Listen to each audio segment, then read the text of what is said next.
Hoje nós vamos falar sobre como estudar e não esquecer até o dia do vestibular. Esse é o nosso tema, nosso bate-papo aqui de hoje e vai ser muito legal a gente conversar sobre isso.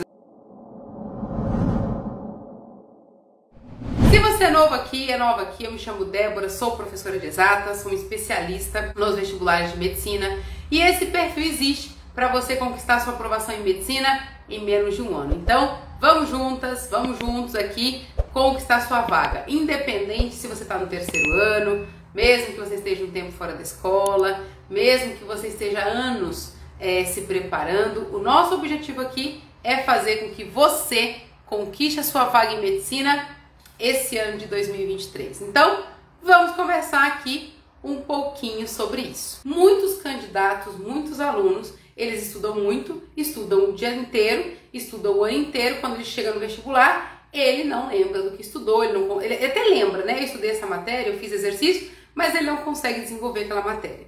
Por que isso acontece? Tá? Primeiro vamos entender o processo de estudar. O que é estudar?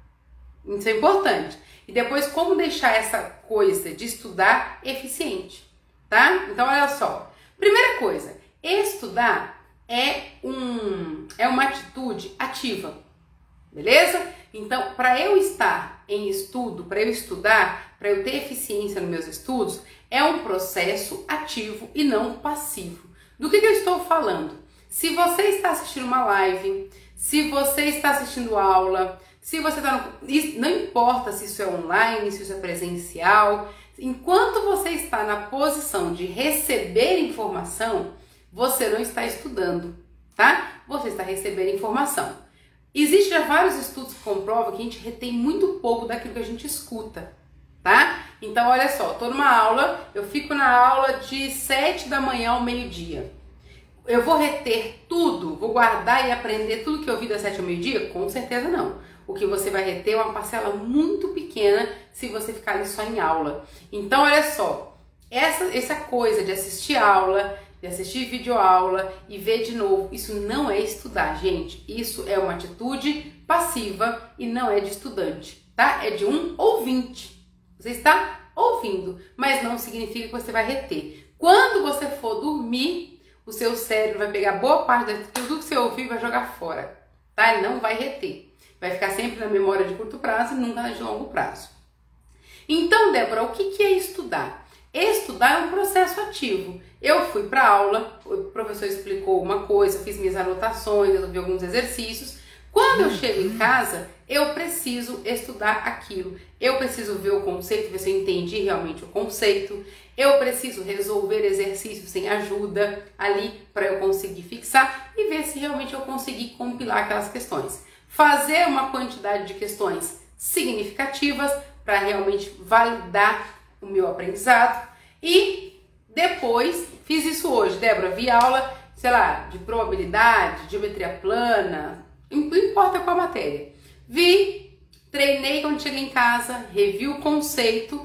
Depois de um tempo eu preciso fazer as minhas revisões espaçadas. Se eu ver isso hoje e nunca mais ver, só ver no vestibular, ou no meio do ano, que é época de revisão, ou na revisão do final do ano do cursinho, esquece, você não vai lembrar mais, tá? Pense em aprendizagem da seguinte forma, eu gosto de falar sobre isso, porque eu acho que é uma imagem comum para todo mundo e sempre que a gente vê um exemplo fica mais fácil, beleza?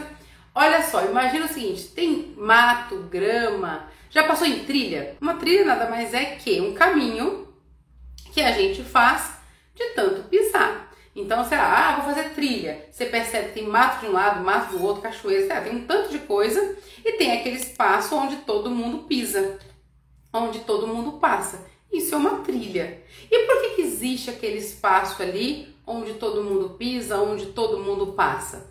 Quanto mais você pisa, quanto mais pessoas passam por aquele caminho, quanto mais vezes se pisa naquele caminho, o que a gente vai fazendo? A gente vai fortalecendo o caminho. Então você olha uma trilha, aquilo ali, ó, de longe você consegue perceber, aquilo ali é uma trilha. Você consegue ver o caminho. Por quê? Tem muita coisa do lado, mas o caminho ele é claro e objetivo, é fácil de visualizar. Quando a gente vai aprender, o caminho também tem que ser uma trilha. Então, quando eu me deparo com a matéria pela primeira vez, com o assunto pela primeira vez, com o conteúdo pela primeira vez, com o conceito, eu passei uma única vez naquele caminho. Marcou? Marcou. Fica ali um desgaste, né? Consigo reter algumas coisas? Sim, né? Pensa numa trilha quando você pisa pela primeira vez. Você consegue quebrar alguns galhos, marcar a sua passagem, deixar uma pegada ou outra? Consegue. Só que a longo prazo, se você nunca mais passar ali, aquela trilha some. Aquela trilha só fica ali, por quê? Porque você insiste em passar várias vezes, você e outras pessoas passam por aquele caminho. Na aprendizagem é igual, só que o processo é você quem faz, tá? Então, olha só, vi um conteúdo pela primeira vez, vi uma matéria pela primeira vez, eu passei por aquele caminho uma vez. Deixei marcas? Retive alguma coisa? Sim. O suficiente para passar no vestibular de medicina? Obviamente que não.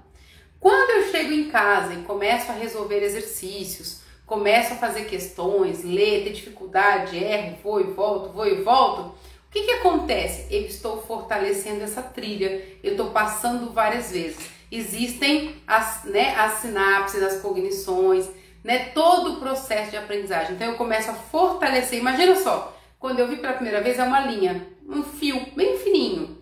Quando eu começo a rever, fazer exercícios, errar, tirar dúvida, ver de novo, eu começo a fortalecer esse fio.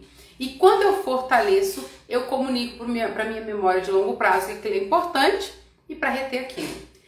Por isso que a gente tem as nossas revisões espaçadas. Eu estudo hoje, depois eu estudo de novo, depois amanhã, e eu vou estudando até chegar num ponto que aquilo é automático para mim. O que a gente faz com os alunos da mentoria? A partir do momento que ele começa a mentoria, ele não perde mais o contato com a matéria até o dia do vestibular. Débora, isso é impossível. Não, não é. Você tem exercícios, olha, a mentoria é dividida por bloco, né? Fiz o bloco 1, quando eu vou para o bloco 2, eu tenho revisão do bloco 1. Quando eu vou para o bloco 3, eu tenho revisão do 1 e do 2. Quando eu vou para o 4, eu tenho revisão do 1, do 2 e do 3. Quando eu vou para o 5, assim sucessivamente. Por quê? Porque eu não posso perder contato. Se eu deixar isso jogado lá atrás, eu vou descartar. Por quê? Porque eu preciso de espaço. Não é isso? Então, isso não é importante. Joga fora e vamos fazer outra coisa. Beleza? Então, é muito importante que você fortaleça esse caminho. Então, você tem que aprender, é a sua primeira passada naquele caminho. Depois, você vai fortalecendo aquilo com exercícios, desafios, simulado. E aí, você vai organizando isso. Aquilo vai retendo. Essa mensagem vai para minha memória de longo prazo. E aí sim eu começo a desenvolver e a reter aquilo. Se eu fizer isso, fizer esse processo do primeiro passo, dos exercícios, do simulado, eu for fazendo a revisão espaçada, de bloco por bloco, se eu for revisando sempre, não perder contato com a matéria, é impossível esquecer no dia da minha prova. Impossível!